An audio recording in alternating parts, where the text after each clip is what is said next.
Assalamualaikum warahmatullahi wabarakatuh. Perkenalkan, nama saya Lutfia Tanti Nurjana dengan nomor NPM 215060109 dari kelas 3 CPGSD Universitas Pasundan.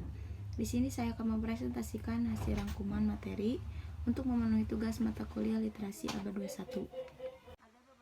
Materi yang akan saya sampaikan ialah yang pertama literasi, yang kedua gerakan literasi sekolah atau GLS, dan yang terakhir ada materi komponen literasi.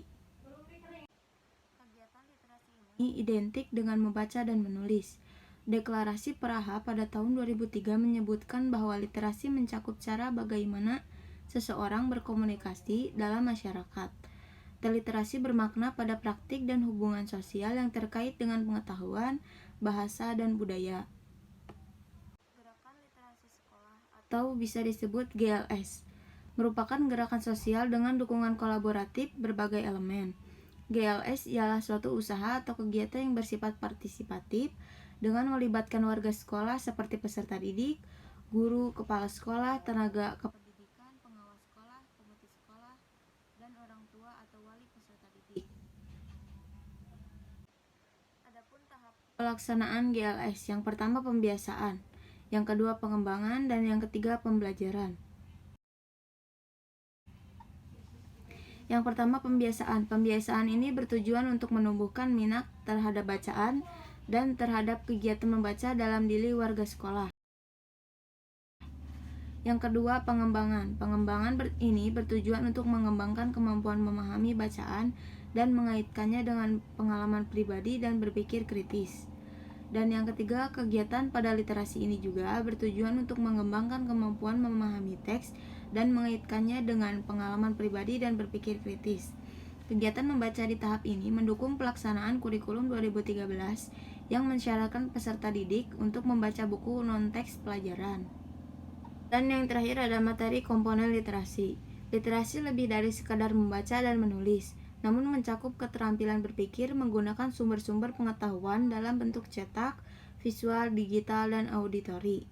Beberapa komponen literasi. Yang pertama literasi dini, yaitu kemampuan untuk menyimak, memahami bahasa lisan, dan berkomunikasi melalui gambar dan lisan yang dibentuk oleh pengalamannya berinteraksi dengan lingkungan sosialnya di rumah. Yang kedua ada literasi dasar, yaitu kemampuan untuk mendengarkan, berbicara, membaca, menulis, dan menghitung.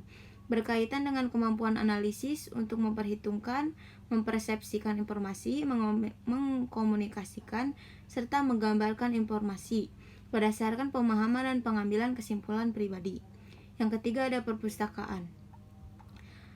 Literasi perpustakaan memberikan pemahaman cara membedakan bacaan fiksi dan non-fiksi, memanfaatkan koleksi referensi dan periodikal, memahami DW Decimal System sebagai klasifikasi pengetahuan yang memudahkan dalam menggunakan perpustakaan, memahami penggunaan katalog dan mengindeks, hingga memiliki pengetahuan dalam memahami informasi ketika sedang menyelesaikan sebuah tulisan, penelitian, pekerjaan, atau mengatasi masalah.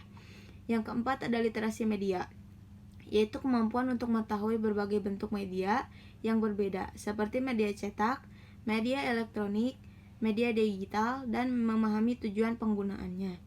Yang kelima ada literasi teknologi, yaitu kemampuan memahami kelengkapan yang mengikuti teknologi seperti hardware, software, serta etika dan etiket dalam memanfaatkan teknologi.